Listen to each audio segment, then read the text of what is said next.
The cost of envy. In a small town surrounded by green hills lived a couple, June and Mira. They were a simple, happy couple who loved each other deeply. June worked as an engineer in a local factory, while Mira managed their small home with love and care. Their life was simple, but they were content with what they had.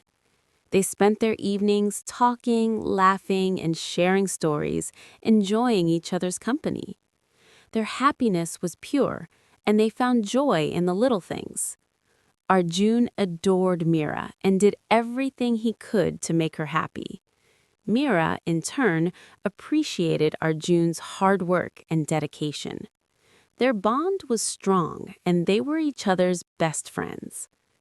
One day, a new family moved into the big house next door. The Singhs were rich and lived a luxurious life. Mrs. Singh, in particular, was known for her fancy clothes and expensive jewelry. Her house was filled with beautiful furniture, and she often hosted grand parties. The difference between the Singhs' lifestyle and June and Mira's simple life was stark. Mira, curious about her new neighbors, visited the Singhs. She was warmly welcomed, and Mrs. Singh showed her around the house. Mira was amazed by the luxury. The sparkling chandeliers, the beautiful furniture, and the grand decorations left her in awe. Mrs. Singh, noticing Mira's amazement, proudly showed off her designer clothes and jewelry, planting seeds of envy in Mira's heart. That evening, Mira returned home with a heavy heart.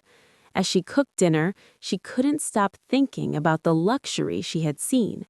The comparison between her modest home and the Singh's grand house made her feel unhappy for the first time. She began to feel dissatisfied with her own life, something she had never felt before. Over the next few weeks, Mira's discontent grew.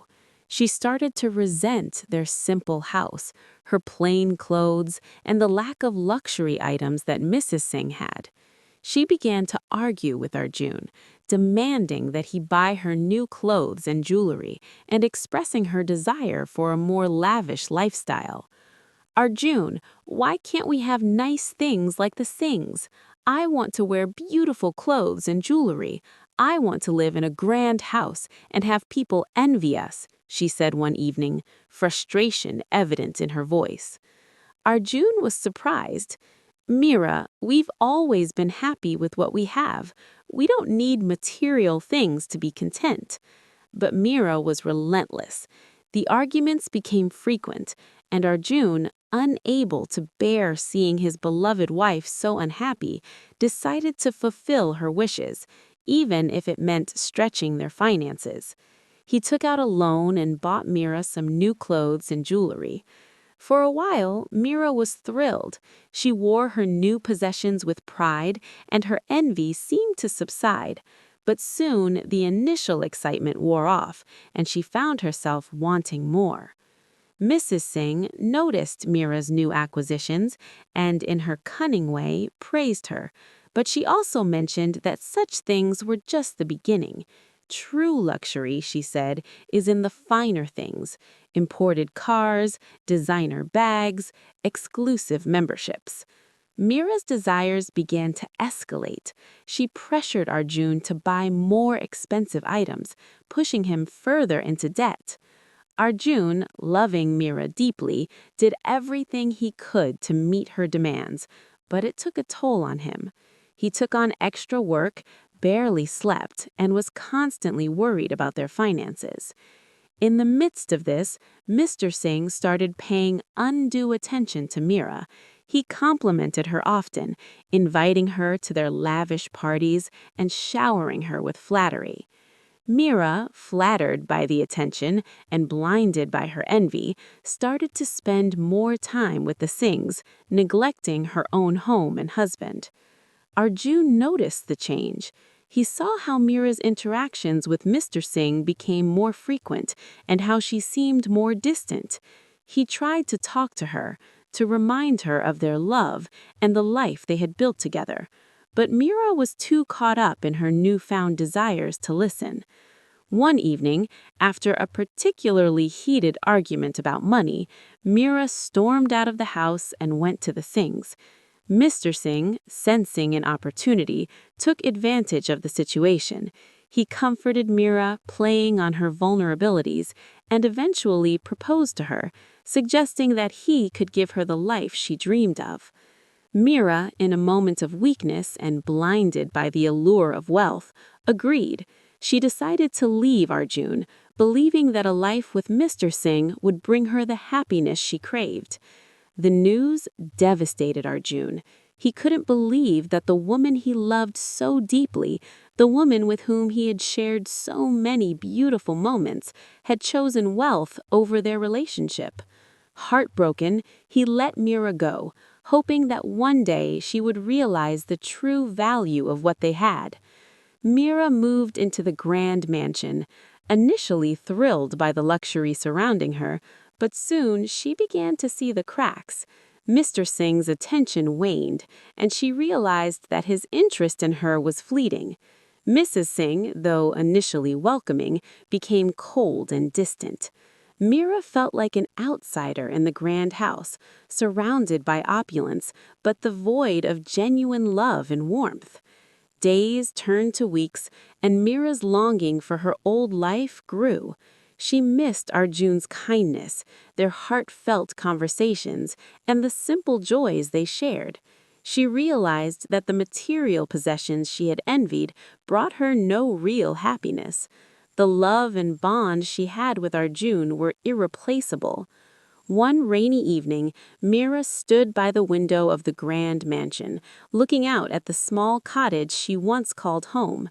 Tears streamed down her face as she remembered the love and warmth that filled that modest house. She knew she had made a grave mistake. Gathering her courage, Mira decided to return to Arjun. She walked through the rain, her heart pounding with fear and hope. When she reached the cottage, she found Arjun sitting on the porch, looking weary and lost in thought. "Arjun," she called out softly. Arjun looked up, surprised to see Mira standing there, drenched and tearful. He stood up, a mix of emotions crossing his face. "Mira, why are you here?" he asked, his voice trembling. "I'm sorry, Arjun. I was blinded by envy and greed. I thought wealth would bring me happiness, but I was wrong. I miss you, and I miss our life together. Please forgive me," Mira pleaded. Arjun looked at her for a long moment, his heart aching with the pain of betrayal, but also filled with the love he still held for her. He took a deep breath and stepped forward, wrapping his arms around her. "I forgive you, Mira. Let's rebuild our life together, with love and trust," he said softly. Mira clung to him, sobbing with relief. She realized that true happiness lay not in material possessions, but in the love and bond they shared together. Together, Arjun and Mira started anew. They faced challenges, but with love and mutual respect, they overcame them. Mira learned to appreciate the simple joys of life and never again let envy cloud her heart. Their bond grew stronger, and they found that the greatest wealth was in the love they shared. They worked hard to pay off the debts and slowly regained their financial stability. Arjun continued his work as an engineer, and Mira took on part-time jobs to contribute. They learned the value of teamwork and supporting each other through thick and thin. The town noticed the change in Mira. She was no longer the woman who envied others. She became someone who radiated warmth and kindness. She and Arjun often invited their neighbors over for simple, heartfelt gatherings where laughter and love flowed freely. Years passed, and the couple grew old together, their love only deepening with time. They became an inspiration to others in the town, showing that true wealth lies in the relationships we nurture and the love we share. In their twilight years, our June and Mira would sit on their porch, holding hands and reminiscing about their journey. They had faced storms, but their love had always been their anchor. They had learned that envy and greed could never bring true happiness, only the genuine connection they had with each other. As they watched the sunsets, Mira would often say, "Arjun, thank you for loving me through it all. I'm grateful for every moment with you." And Arjun would reply, "Mira, my love for you has always been my greatest treasure." And so they lived out their days in peace and contentment, their hearts forever entwined, their love a beacon of hope and joy for all who knew them. Moral: true happiness is found in the love we cultivate and cherish, not in the material possessions we acquire.